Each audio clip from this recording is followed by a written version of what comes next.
예수님.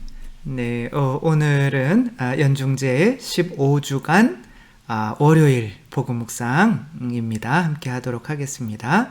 성부와 성자와 성령의 이름으로 아멘.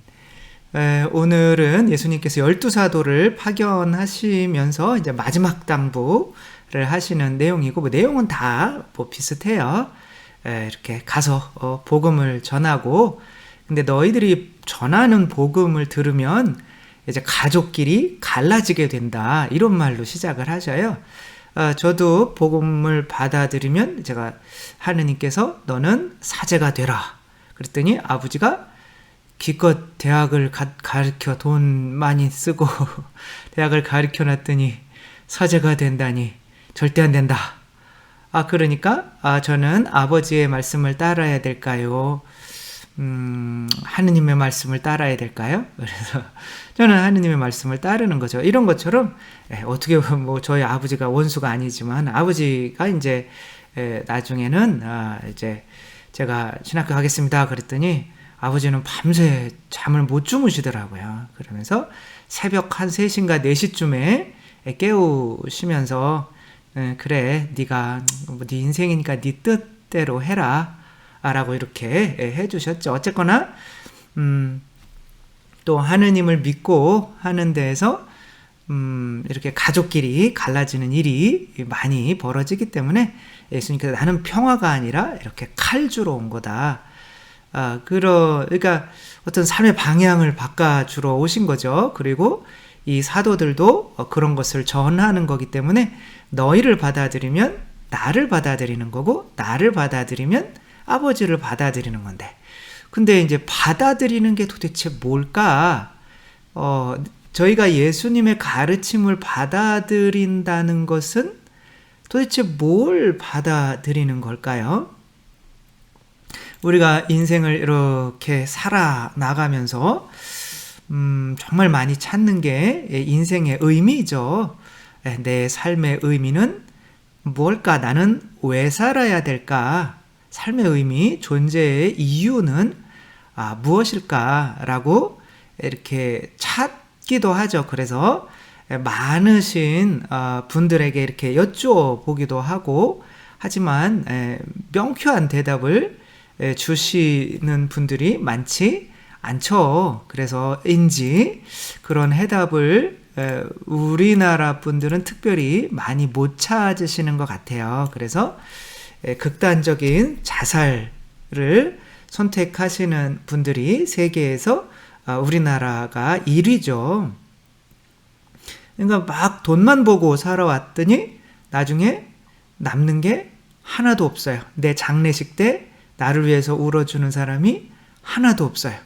그때서야 내 삶의 의미가 돈이 아니었구나. 그래도 돈이라도 벌고 명예라도 얻으려고 이런 것들을 추구해 왔다면 그래도 그 덕분으로 살 수 있는 거지만 나중에는 알게 되죠. 또 그것이 다 아무것도 아니라는 것을.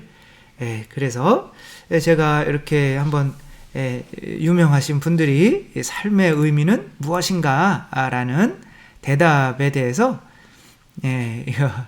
삶의 의미는 무엇인가? 아무도 답하지 않는 문제의 답이 과연 있을까? 그래서 그냥 몇 가지만 이렇게 말씀을 드릴게요. 어떤 분은 이렇게 말씀을 하셔요. 산다는 것은 경험하는 것이지 삶의 의미에 대해 생각하고 앉아있는 것이 아니다. 삶의 의미를 찾으라는 거예요? 말라는 거예요? 말라는 거죠. 참 신기한 것은 본인만 못 찾았으면 그만이지 왜 사람들까지 삶의 의미를 찾을 필요가 없다고 이렇게 이야기하는 걸까요? 생텍쥐페리 이분은 이제 어린 왕자를 쓰신 분인 거죠. 삶의 의미는 발견하는 것이 아니라 만들어가는 것이다. 이 삶의 의미는 채워간다는 거예요. 이렇게 우리는 백지처럼 처음에는 의미가 없다는 거예요. 근데 거기에다가 돈이라는 거를 이렇게 해놓으면 돈이 나의 삶의 의미가 되고, 명예라고 하면 명예가 나의 삶의 의미가 되고, 즐거움이라고 그러면 즐거움이 나의 삶의 의미가 되고, 이런 걸 채워가는 것이라는 거죠. 뭐 삶의 의미가 없다는 것보다는 낫지만 무언가 좀 아닌 것 같죠, 그렇죠? 그래서 어떤 스님들이나 이런 분들도 다 그렇게 말씀을 하시죠. 뭐 존재의 이유가 어딨냐? 우리가 뭐 태어나고 싶어서 태어났냐? 태어났으니까 그냥 사는 거지. 뭐 다람쥐 봐라. 다람쥐가 뭐 삶의 의미를 아니까 저렇게 잘 살아가는 거냐? 몰라도 잘 살아가지 않냐? 저는 그렇게 생각하지 않아요. 다람쥐가 사는 건가요? 생존하는 건가요? 다람쥐는 사는 게 아니죠. 짐승들은 생존하는 거죠. 생존을 잘하는 거죠. 근데 그렇게 그냥 생존해가 고통 없이 생존하는 게 마치 잘 사는 것처럼 그렇게 말을 하고 또 사람들은 맞아 그냥 생존하면 되지 이렇게 살아가다 보니까 내가 삶의 의미라고 했던 어떤 명예나 내가 좋아했던 사람이나 내가 가졌던 재물이나 이런 것이 사라져버리면 살아야 될 이유가 사라져버린 거기 때문에 극단적인 선택을 하시는 분들이 많다는 거죠. 우리들은 없어지지 않는 존재의 이유를 찾아야 돼요. 이것에 대해서 제일 유명하신 분이 빅터 프랭클이라고 하는 분이죠. 죽음의 수용소에서 로고테라피라고 의미 치유를 하는 거죠. 삶의 의미를 찾게 만들어서 이제 왜 살아야 하나 그런 무기력증에 시달리시고 이제 왜 살아야 되는지 이유를 알면 몸도 건강해질 수 있다는 거죠. 이분이 이제 그 유태인으로서 수용소에서 있으면서 어떤 사람들은 뭔가의 의미를 찾으려고 하고 어떤 사람들은 그냥 살더라 이거예요. 근데 그냥 사는 생존하려고 하는 사람들은 오히려 죽게 되고 삶에서 의미를 찾으려고 하는 사람들이 다 살아남았다 이거죠. 뭐 예를 들면 어떤 사람이 빅터 프랭클에게 와 지금 빨리 나와보라고 장난 아니라고 그래서 뭐가 장난 아닌가 그러고 그렇게 나가봤는데 석양이 너무 아름다운 거예요. 근데 사람들은 먹지도 못하고 이제 당장 내일 가스실에 들어가서 죽을 수도 있는데 지금 석양 아름다운 거랑 우리랑 무슨 상관이냐고 지금 당장 내일 내 무덤을 지금 파야 되는 상황인데 그렇게 얘기했던 사람들이 다 죽었다는 거예요. 그리고 정말 그 와중에서도 뭐 커피가 있으면 반만 마시고 그 반으로는 얼굴을 닦고 유리 조각 같은 거로는 수염을 밀고 하면서 하루를 정말 내 삶에서 이 하루를 의미로 만들려고 하거나 아니면 내가 수용소 밖으로 나가면 어떠한 책을 쓰거나 해서 사람들에게 영향을 주어야겠다라고 삶의 의미가 있었던 사람들은 살아남았다는 거죠. 어차피 한 인생을 살아가는데 삶의 의미를 모르고 그냥 막 살다가 죽을 때 우리 항상 그걸 상상하면 좋을 것 같아요. 저희가 장례식 때 정말 얼마나 사람들이 와서 나를 위해서 울어줄까. 여러분들은 제가 죽으면 많이 와서 울어주실 거예요? 아 그러신다고요? 그럼 제가 빨리 죽어야 되는 거잖아요. 그쵸? 그건 아닌가요? 아무튼 이게 결국에는 인생의 성공은 나를 사랑하는 사람이 몇 명 있나?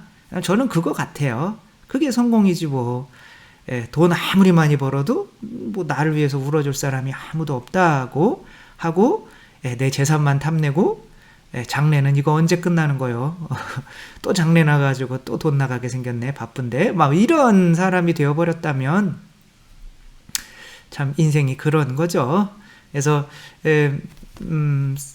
이분은 이렇게 얘기를 해요. 삶을 의미 있고 목적 있는 것으로 만드는 것, 이것이 바로 빼앗기지 않는 영혼의 자유다. 삶을 의미 있는 것으로 만들어라. 이게 삶의 의미에 대해서 참 잘 설명해 준 영화가 저는 우행시 같아요. 우리들의 행복한 시간.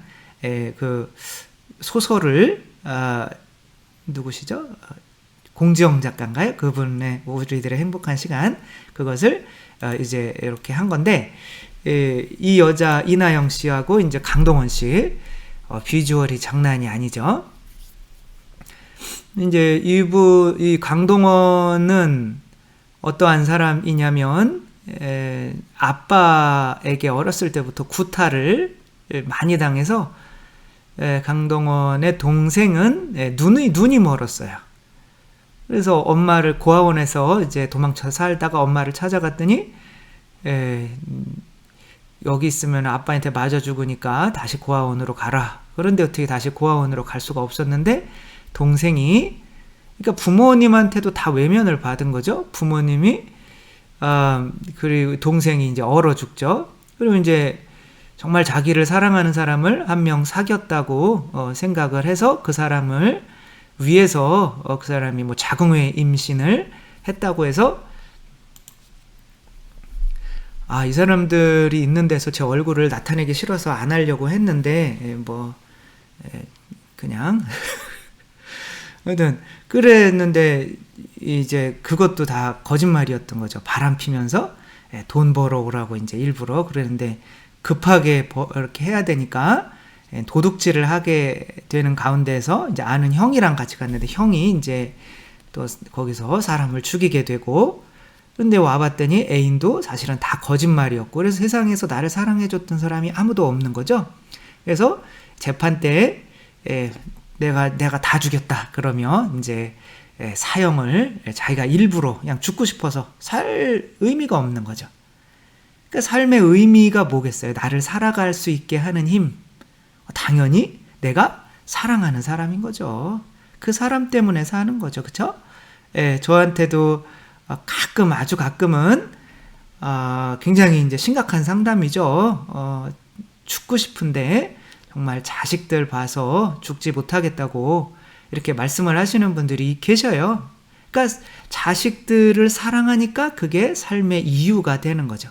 그래서 자살을 하거나 하는 것은 이제는 나를 사랑하는, 그리고 내가 이거는 걸 통해서 마음 아파하고 나 없이 살아가야 될 이 사람들을 생각할 게 그게 없는 거죠. 이나영 씨는 14살 때 사촌 오빠한테 성폭행을 당했어요. 그런데 엄마한테 가서 엄마 막 울면서 그랬더니 엄마가 따귀를 때리면서 네가 처신을 어떻게 했길래 그러냐고, 유일하게 자기를 알아줘야 했던 엄마가, 그리고 그런 범죄를 저질렀던 사촌 오빠는 그냥 결혼해서 잘 살고 하는 것에 열받아서 팔목을 3번씩이나 그었던 두 사람을 이제 여기 이나영 씨의 이모죠. 그분이 수녀님이라 이렇게 둘이 만나게 해준 거예요.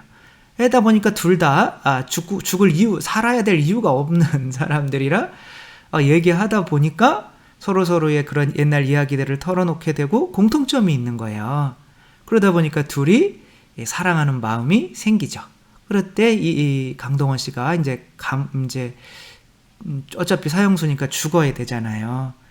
그 전에는 죽고 싶었는데 이제는 당신 때문에 살고 싶어졌습니다 라고 이야기하고, 또 이나영 씨도 강동원을 정말 어떻게 하면 살릴 수 있을까, 하느님 찾으면서 하느님 내가 엄마 용서할게요, 그러면 살려주실 수 있나요? 라고 하면서 정말 둘이 삶의 의미를 결국에는 발견하게 되는 거죠. 삶의 의미를 딱 2자로 하라고 그러면 뭘까요? 4자로 끝나고 랑자로 끝나는데 사랑이죠. 사랑입니다.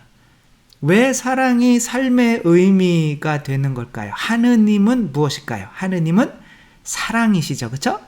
그래서 하느님은 당신 자신만을 생각하시는 분일까요? 아니면 상대를 사랑해서 상대 때문에 내가 상대를 행복하게 해주기 위해서 존재하시는 분일까요?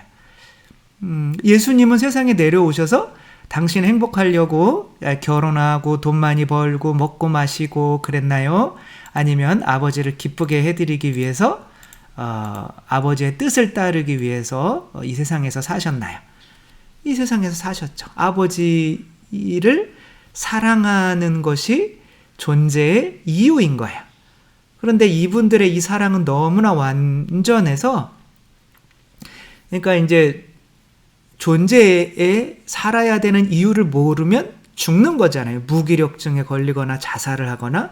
근데 하느님은 영원으로부터 존재하는 분이시잖아요. 그리고 그 존재의 원리가 사랑이기 때문에 하느님은 이제 사랑이신 거죠. 그래서 혼자가 아니고 아버지와 아드님께서 당신 자신을 성령을 통하여 서로서로 내어주시는 그 사랑을 하시기에 영원하신 분인 거죠. 근데 이분들의 모습대로 누가 창조된 거예요? 인간이 창조된 거죠. 그러니까 인간 또한 사랑하지 않으면 존재해야 될 이유를 찾을 수가 없게 하느님 모습으로 만들어진 거죠. 그러니까 예수님께서는 우리에게 삶의 의미를 알려주러 오신 걸까요? 죽어버리라고 오신 걸까요? 삶의 의미를 알려주러 오신 거죠. 그러니까 삶의 의미는 뭐예요?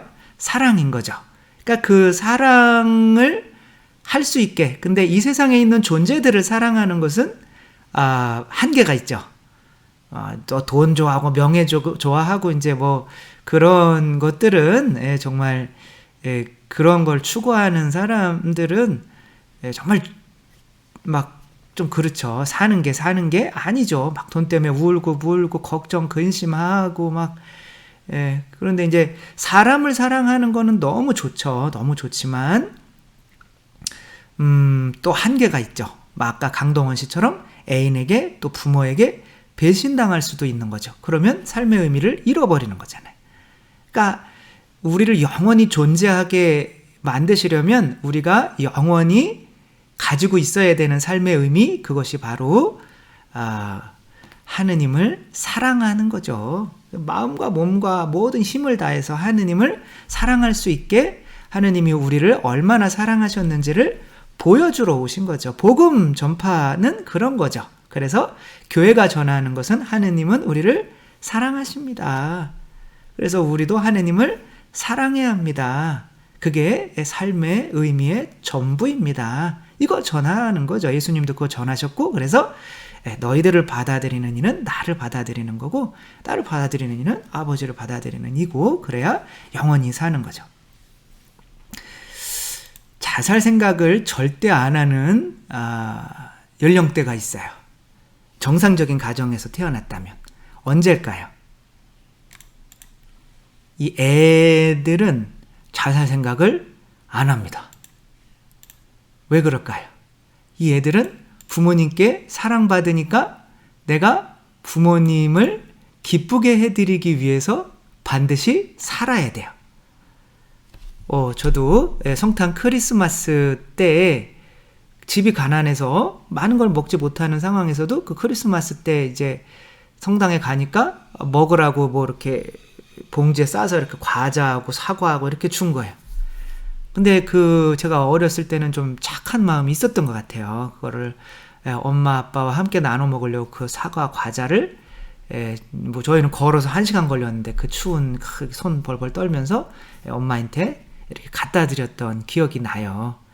그리고 또 엄마가 주는 돈 아껴서 또 작은 형들이랑 같이 이렇게 엄마 덮버선이라도 이렇게 선물 사드리고 뭐 공부도 뭐 엄마가 기뻐하니까 하고, 근데 이때는 그리고 그렇게 누군가를 행복하게 해줄 대상이 있을 때는 이제 죽고 싶은 마음이 있을 수가 없는 거죠. 결국에는 하느님께서 그렇지만 이제 부모는 또 한계가 있는 거죠. 근데 이제 뭐 사춘기 이후로 부모한테 내가 왜 해줘야 돼? 당연히 나 키워줘야 되는 거 아니야? 뭐 이렇게 되면 이제 삶의 의미를 찾아야 되는데, 그때가 되면 뭐 잘못 찾으면 돈을 찾게 되거나 이렇게 되면 정말 중2병에 다시 이제 걸리게 되는 거죠. 이제 삶의 의미는 사랑인 거죠, 명확하게. 그래서 우리들도 하느님의 모상대로 창조되었고, 이렇게 예수님이 세례 받으시는 것처럼 우리들도 교회 내에서 세례 받으면서 그 세례가 뭐예요? 예수 그리스도의 피인 거죠.